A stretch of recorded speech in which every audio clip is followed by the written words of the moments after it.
Hi there, I'm Wendy Kimani, and this is part 2 of my PCOS journey. And today I'm going to be talking about infertility. So, my infertility journey and how it went.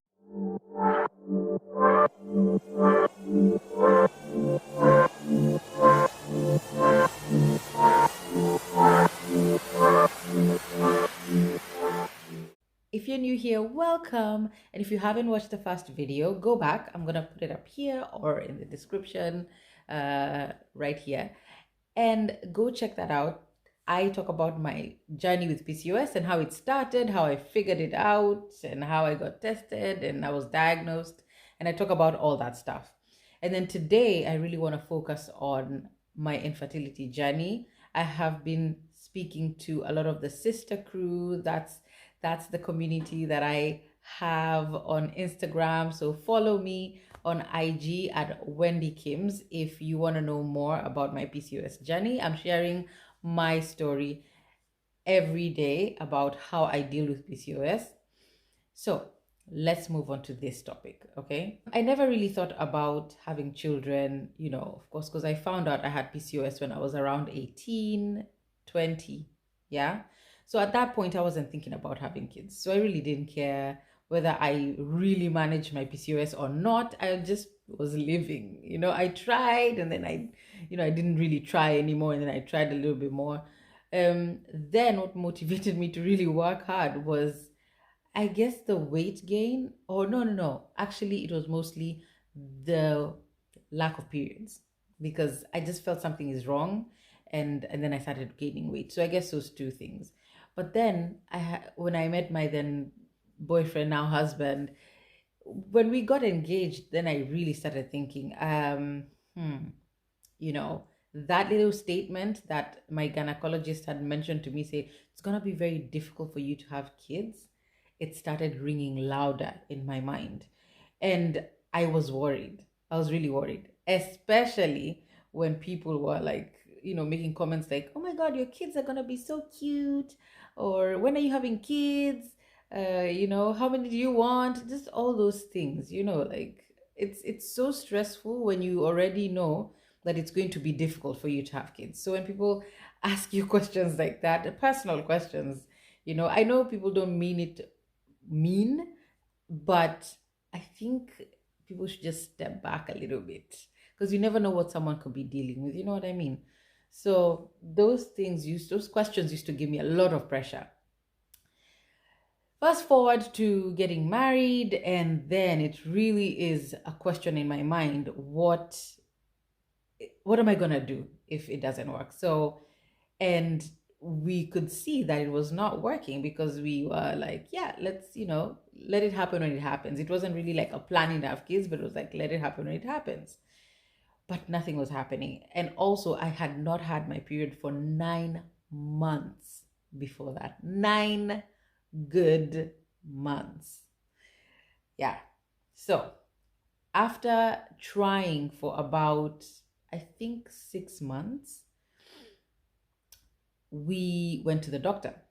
So after trying for like about 6 months or so, I knew what was wrong. He knew what was wrong because he already knew that I had PCOS and he already knew that this was something that was going to bother us. So I decided to start researching, and that's when I really started to research on PCOS, and it was making sense. Like there's other sisters out there, PCOS sisters out there who went and got the diagnosis and they were told just lose weight or take these contraceptives or metformin or glucophage and everything should be fine, and then everything is not fine. So they went on to look into other ways, which is just looking into their diet and lifestyle, and that seemed to work. So I was like, if it worked for them, then maybe I can try it, because I wasn't necessarily I wasn't necessarily in a rush to have kids. So I said, you know what, let me take some time. Let me dedicate a whole year to prepping my body for baby making, and then we'll see how it goes. At least I've tried this thing, right? So in that time, I focused on settling down in the Netherlands, and also I started my natural hair journey at the time to keep me busy. And then I started to really research on PCOS, figuring out what works for me, removing foods that didn't work for me, and stuff like that. So I remember in about 2 to 3 months, my period came back, which is so crazy because it's not like I was complete, like I wasn't perfect with my diet, but I know for a fact that eliminating dairy made a huge change in my body, like huge. So when I did that, when I saw that change, like, oh my God, my period is back, I was like, wow. And then, of course, in the Netherlands, in Kenya, I drove a lot, so I didn't walk a lot. I had no exercise. And here in the Netherlands, I had to walk a lot. I wasn't driving, so there's a lot of walking, a lot of biking, especially a lot of like running for the train, running for the bus, because those guys are not waiting for nobody. So I think that gave me a little bit more exercise, like getting out there and doing, like, moving a lot. Combination of all that, I slowly started to see changes. I slowly started to see I was losing weight. And then I remember the one thing that I did, I kind of switched one addiction for another. Instead of like loving food so much, I decided, let me just buy myself something nice. If I complete like a whole week without eating bad, then I'm gonna get myself that little, I don't know, like hair, a nice hair accessory, or I don't know, earrings, just something to motivate me to keep going. So I didn't motivate myself with cheat days. I just motivated myself with other things that I like fashion. And then I saw changes. And in a year, I had lost weight from, I think I was a size 14, 16, and I went all the way down to a size 10, 12, which is crazy because I didn't, and I wasn't even thinking about it. I wasn't even weighing myself, but I noticed when I bought clothes, I was fitting in smaller sizes, and that's how I knew I lost weight.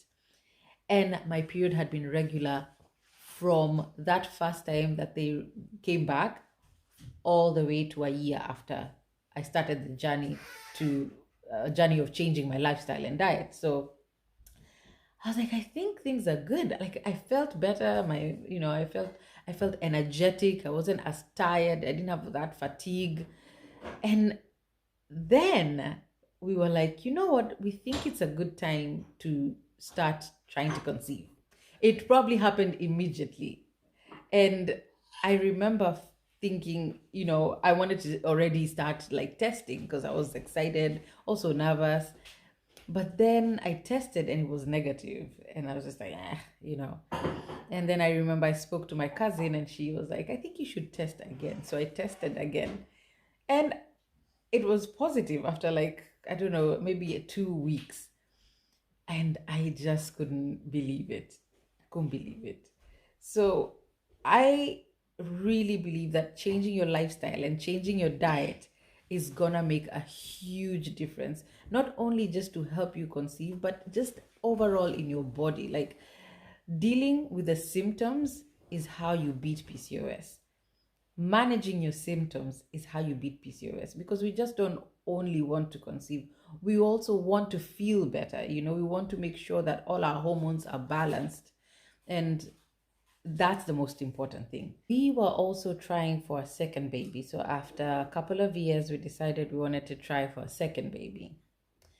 And to be honest, I don't know if we were both ready to have a second baby, but I guess sometimes society, like give him a sister, give him a brother, those things, all those comments, push you to want to have one. And if I do, it's still a good thing.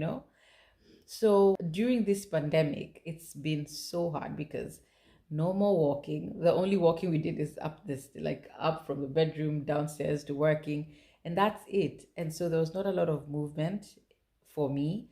My diet didn't really change much, but I have found out because I was in Clubhouse, one of the rooms there, and they were talking about PCOS with actual doctors and doctors and gynecologists there. And they said that with age, PCOS also changes. So how PCOS was when you were in your 20s could look differently when you're in your 30s. And I think that's what has happened to me. because my diet hasn't changed. I don't drink, I completely had quit dairy, so I still don't take dairy. But I think the whole no movement in my body has caused a lot of changes. And also the stress that came with the pandemic, with, feeling job security and all those things, it just was a lot. And you know that the stress hormone, it's horrible for PCOS. It just spikes your cortisol, and that also spikes your insulin, and then it just makes everything go haywire. And I really think that's what has set me back on my journey. When we decided to try and have a second baby, it wasn't working. Like nothing worked for a year, the whole of 2020. No baby. So we decided to go to the gynecologist again, and I told her how I'd reversed my PCOS and it worked the first time. And this time, of course, I was not working out. So it's like my lifestyle had really tanked. But she said, you know what, let's try hormones. So let's try Provera and Letrozole. So these are hormones that help stimulate the hormones that make you ovulate. All right, so we did this for so you're supposed to take, I think, I don't want to say the doses here, so before you go and take it, just go to your gynecologist, but you take either Provera for a certain amount of days, and then you take and then you get your period, and then after you get your period at a certain day, you take Letrozole for a number of days. And then I went to the gynecologist, and she would do an ultrasound to check my follicles to see if they've grown to a mature size where they can release an egg. And I think they checked maybe twice or three times a week. And when they checked, none of the follicles were big enough to release an egg, because they're supposed to be a certain size, like 18 millimeters. I mean, don't quote me on this one, but something like that.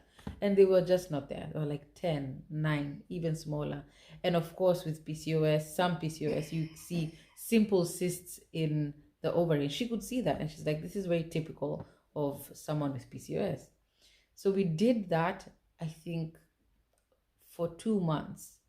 So when that first dose of hormones didn't work, I don't know if she doubled it, but she just upped the dose. So we tried again, and no big follicles there, so nothing mature enough to release an egg. By the time we were getting to the last dose, that, she upped the dose a couple of times, like 2 or 3 times, and she said, yeah, after this, then we might have to start thinking of injections. And I had to take a break, because honestly, this trying to conceive journey was just a lot. Like for me, I just was just like, there's a lot. So I just made peace with it. So we shut down the trying to conceive journey, and we left it at that. So right now, my focus is really going to be on working out and sleeping at a good time. My sleeping patterns are so bad, and I think that's also contributing to why my PCOS flared up so much. So I want to have good sleeping habits. I want to start working out. That's a big one, so that I can eliminate that fatigue that I feel every single morning. And then let's hope to see how this works. So 2022 is the year of results. I am definitely going to reverse this PCOS. And I hope you can join me in this journey. If you're feeling like you need someone, an accountability buddy, I'm here. Follow me on Instagram. Let's just keep each other accountable. Let's help each other through this, because when you have PCOS and I have PCOS, we know what we are going through. We know when we say we are tired, we know what it means. It's not like we are just lazy. We are actually completely exhausted, mentally and physically. Let me know if you have any questions for me about PCOS, about my journey. Put them in the comments below. If you want to know anything about how I dealt with whatever symptoms, if I had those symptoms, I will let you know how I dealt with it. But always remember, go to your gynecologist and ask for advice. Okay? Okay. And do your research. So I hope that this little mini version of my story helps you or gives somebody out there some hope to know that there are ways. So if diet didn't work for you, definitely try medication, speak to your gynecologist. I'm not a doctor, speak to your gynecologist. Try different ways until you find the one that actually works. Don't lose hope. It's gonna happen for you. And I just am giving you all the positive vibes and baby dust. And I know you can get there. You will get that miracle PCOS baby. If I did, I know you can. Also, make sure to follow the hashtag Sister Crew and definitely always go to the comments and read there. Like, sisters are sharing a lot of tips of things that worked for them. They're also just sharing positive vibes, they're uplifting each other. Like, I know how you feel today. I felt so fatigued. Others are telling you, you know what, next week is going to be really great. So come join the Sister Crew and let's make this a positive journey towards getting what we really, really want to manage PCOS. All right, see you next time. Bye.